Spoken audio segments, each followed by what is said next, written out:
Hey everybody, this is Zachary Jeans. Let's keep walking through the Bible. Today is day 71, and we are going through Luke chapter 7.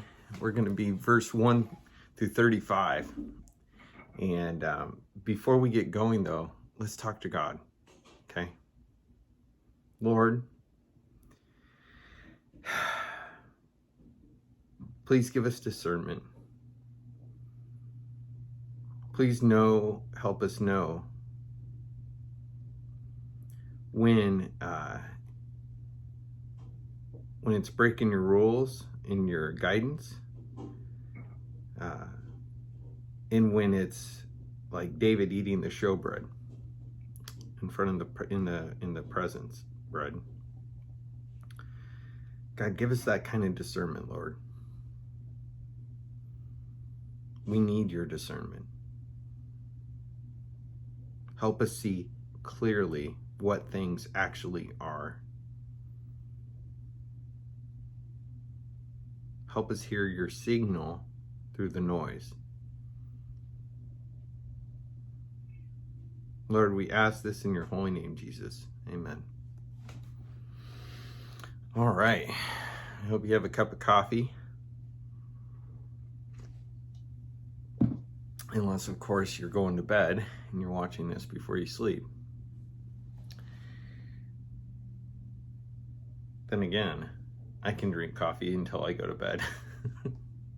That's me. So, anyway, chapter 7, verse 1. After he had finished all his sayings in the hearing of the people, he entered Capernaum. Now a centurion, that's a Roman soldier who is over a group of soldiers, okay? And they were living in Israel at the time. They were occupying Israel, among many other places, okay? So they were the country that was the authority in control at the time. So now a centurion had a servant who was sick and at the point of death, who was highly valued by him. When the centurion heard about Jesus, he sent to him elders of the Jews, asking him to come and heal his servant. And when they came to Jesus, they pleaded with him earnestly, saying, "He's worthy to have you do this for him. He loves our nation, and he is the one who built us our synagogue." And Jesus went with them. When he was not far from the house, the centurion sent friends, saying to him, "Lord, don't trouble yourself. I'm not worthy to have you even come under my roof. Therefore, I do not presume to come to you, but say the word and let my servant be healed. For I too am a man set under authority with soldiers under me. And I say to one, 'Go,' and he goes, and to another, 'Come,' and he comes. To my servant, 'Do this,' and he does it." And when Jesus heard it and heard these things, Jesus marveled at him. And turning to the crowd that followed him, he said, "I tell you, not even in Israel have I found such faith." And when those who had been sent returned to the house, they found the servant well. So, though the primary mission of Jesus and the mission that he was sent first for was to fulfill the word of the Messiah being sent and rejected by his people in general, right? Because clearly there's a bunch of people that are from Israel, Jesus among them, who all believe in this Messiah, right? Including Jesus. He believes in himself. He knows who he is. And but there are examples of people who their faith, their belief, their longing for a Savior, it cracks through that initial message. And this centurion, this Roman warrior governing sort of entity of an area, he loves this culture. He loves these people he's been sent to, okay? And his servant, probably a Jewish person, like probably an Israeli at the time, is sick and his heart's broke, and he hears of this prophet, this incredible prophetic guy. He's walking around, this type of person that he had only heard written about. I mean, the guy funded a synagogue being built, like a building, like a full-on building, out of his own pocket, and just was probably in awe and amazed at some of the stories that he had heard, all the times that God, judged hard, but then gave grace and healed people. And lo and behold, all of a sudden, hundreds of years later, he hears about Jesus, and then he sees a real need in his home, and he's humbled enough to understand his position in the context of their history. And he's like, I won't even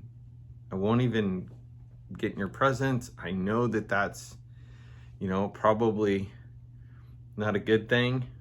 So, but I'll send people to you, and I'll let you know in the most humble ways. Like, I totally believe in you. And the servant's faith is healed. And what does Jesus say? He hasn't seen that kind of faith in all his journeys to this point in his ministry.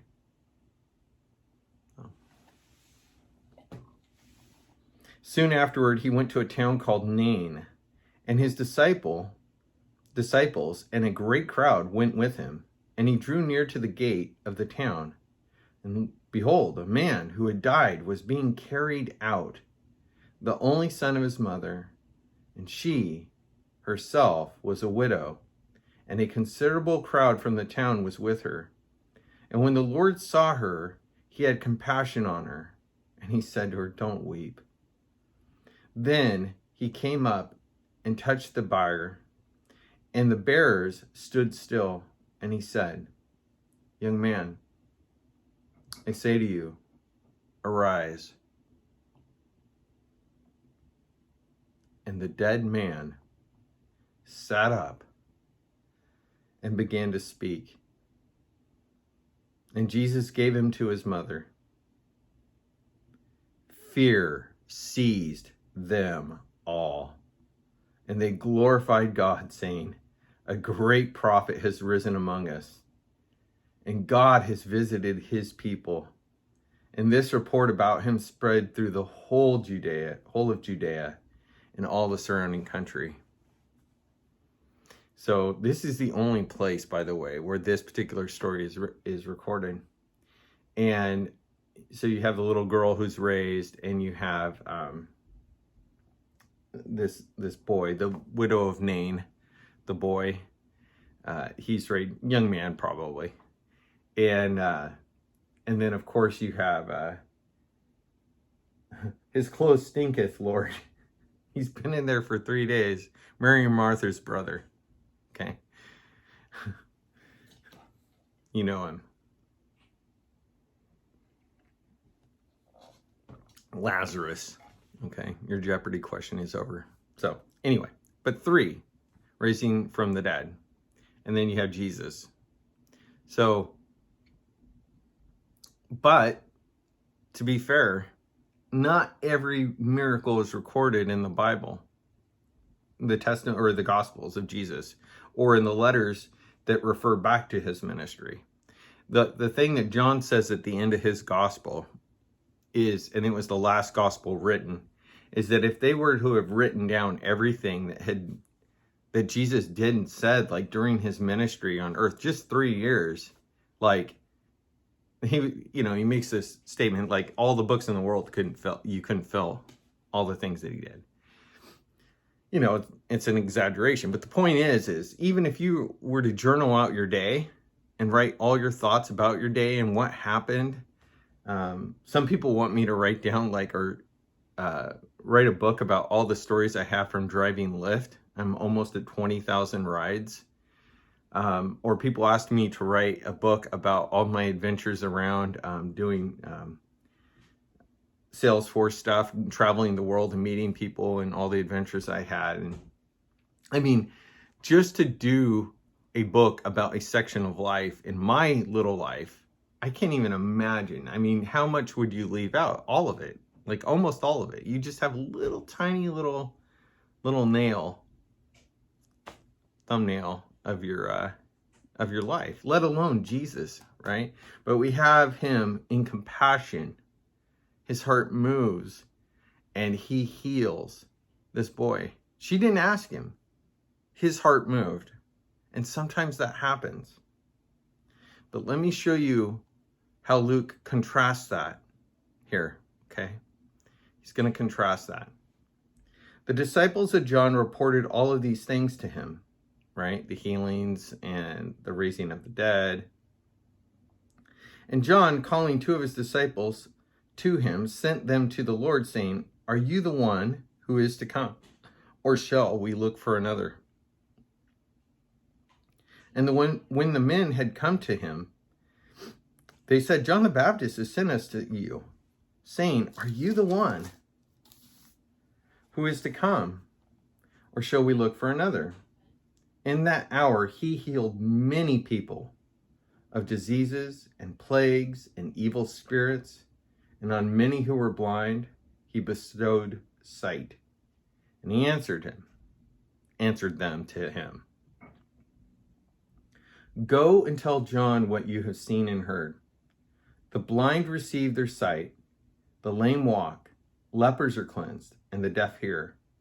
The dead are raised up, the poor have good news preached to them, and blessed is he who is not offended by me." When John's messengers had gone, Jesus began to speak to the crowd concerning John. "And what did you go out into the wilderness to see? A reed shaken by the wind? What then did you go out to see? A man dressed in soft clothing? Look, those who are dressed in splendid clothing and live in luxury are in king's courts. What then did you go out to see? A prophet? Yeah, I tell you, and more than a prophet. This is he of whom it is written, 'Behold, I send my messenger before your face, who will prepare your way before you.' And I tell you, among those born among women, none is greater than John. Yet the one who is least in the kingdom of God is greater than he." When all the people heard this, and tax collectors too, they declared God just, having been baptized with the baptism of John. But the Pharisees and the lawyers rejected the purpose of God for themselves, not having been baptized by him. "To what then shall I compare the people of this generation?" Jesus said. "And what are they like? They're like children sitting in the marketplace, calling to one another. 'Look, we played a flute for you, and you didn't dance. We sang a dirge, and you didn't weep.' For John the Baptist has come eating no bread and drinking no wine. And you say, 'He has a demon.' The Son of Man has come eating and drinking. And you say, 'Look at him. He's a glutton. He's a drunkard. He's a friend of tax collectors and sinners.' Yet wisdom is justified by all her children." So, John, who comes in the power and spirit of Elijah, Jesus' cousin, born by an elderly couple, miraculous birth, and finds his calling and lives out a solo life out in the desert, where God then tells him and gives him a ministry: prepare the way of the Lord, make the mountains low, the hills high, or the hills low and the valleys high, and make straight the way of the Lord. Isaiah stuff, right? And God promised many places, Isaiah being a big one, that he was going to send somebody in front of him. There would be an announcement. And then John himself here is a little bit concerned. He's like, this isn't working out how I thought it was. Here's a guy who's literally as close to walking with God as anybody next to Jesus. And he is starting to kind of go, well, I don't know. And that's because in this world, on this side of things, even if you're walking the walk and talking the talk and super tight with the Lord, there's a fog of war in this world. Information and literal war, right? There is conflict. There's conflict in our heart that expresses itself outside of ourselves collectively in conflicts and problems.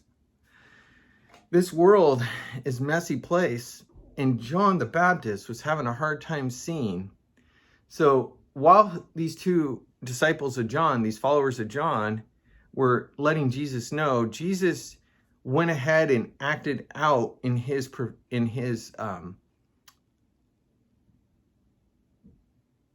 what's the best way to put it? He literally expressed the scripture of promises that John should be looking for. And he told these guys, hey, you saw it. This is legit. Go back and tell them this is good. Don't doubt. It's all good. And when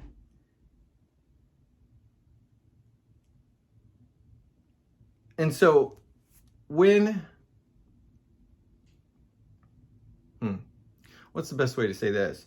So there's critiques of everything. We're all guilty. I'm guilty of it. I'm always like trying to sort things out because the world is hard to see through, right? And the word helps us see through, but not only having that discernment, but asking God's Spirit to all of our own counterbalancing thoughts, well, John the Baptist, you are a fraud. You're a demon possessed guy out in the desert yelling and screaming. And he's like, well, what'd you expect? Like, this guy came in a radical way. He's not in a king's palace, and he's not eating and drinking, and yet you accuse him of this and that, right? And then look at me. I'm on the other side of the coin. I'm eating and drinking with people who don't go to church, right? I'm hanging out with people that take your money and take a little extra something off the table so they have a nicer life. And if you say anything, the government comes and slaps you upside the head. That's what Jesus is saying. He's like, and you're accusing me of basically being a sinner myself because I eat and drink with them. So it's like, who can win, right? But the point that he's making is, you're coming at me with all these side attacks, these ad hominem attacks and accusations, and he's like, can you hear? Can you see? The dead are raised. The people are healed. The message is clear.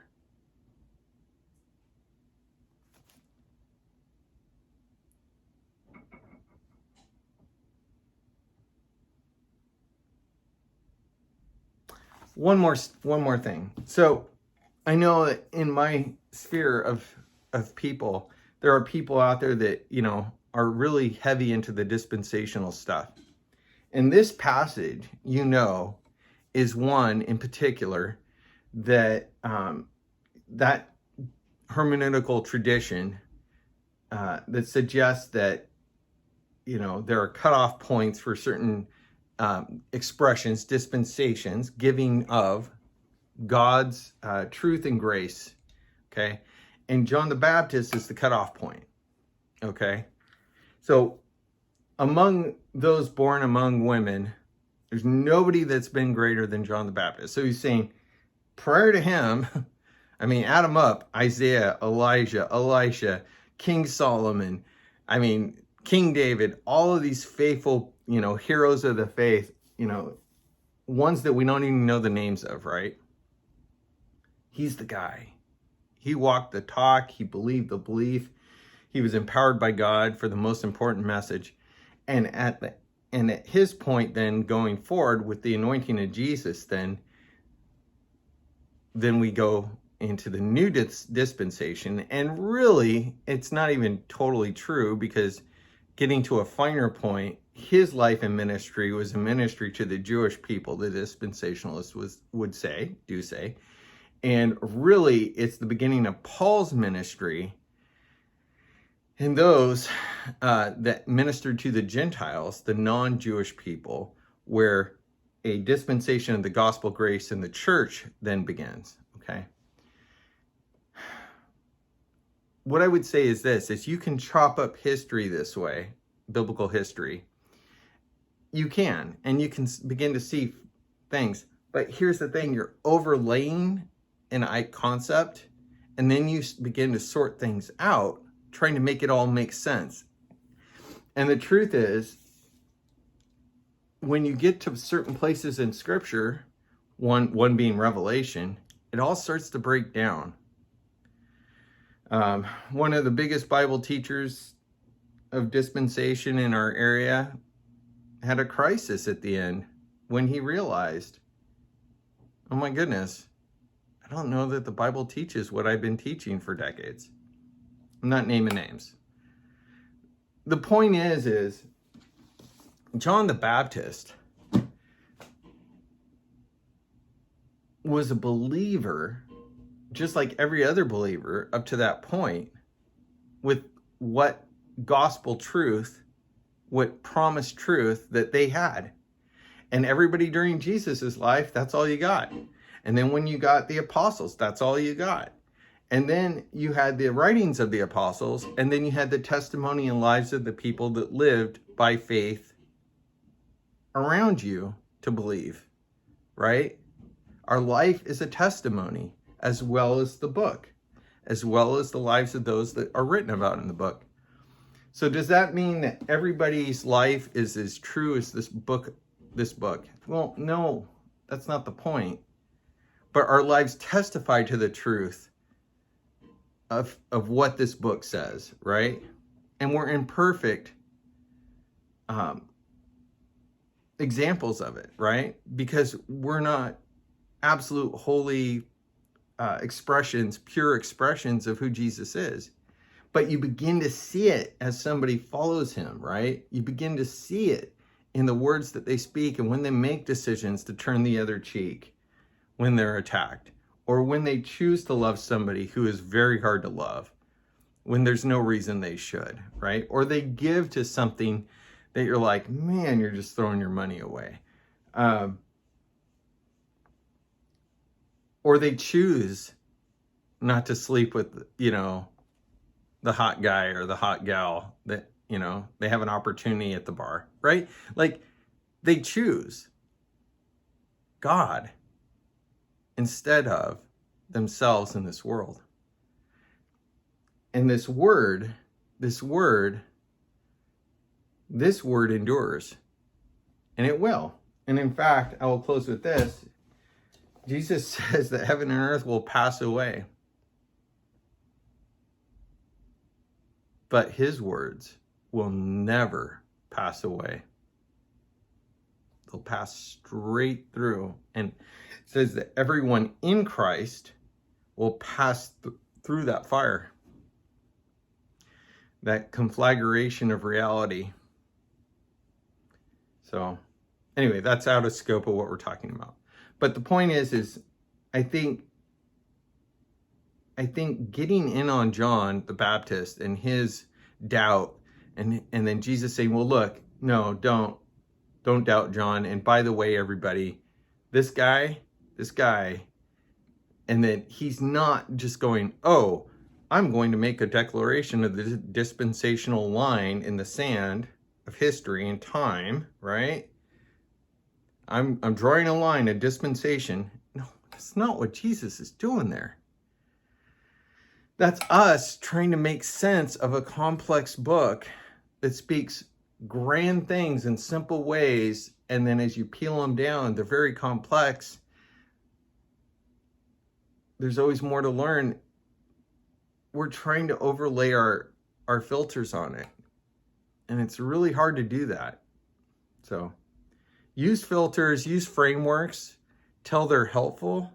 But when the Bible says that, hey, your framework's not perfect, don't go, no, Bible, my framework is perfect. You're wrong.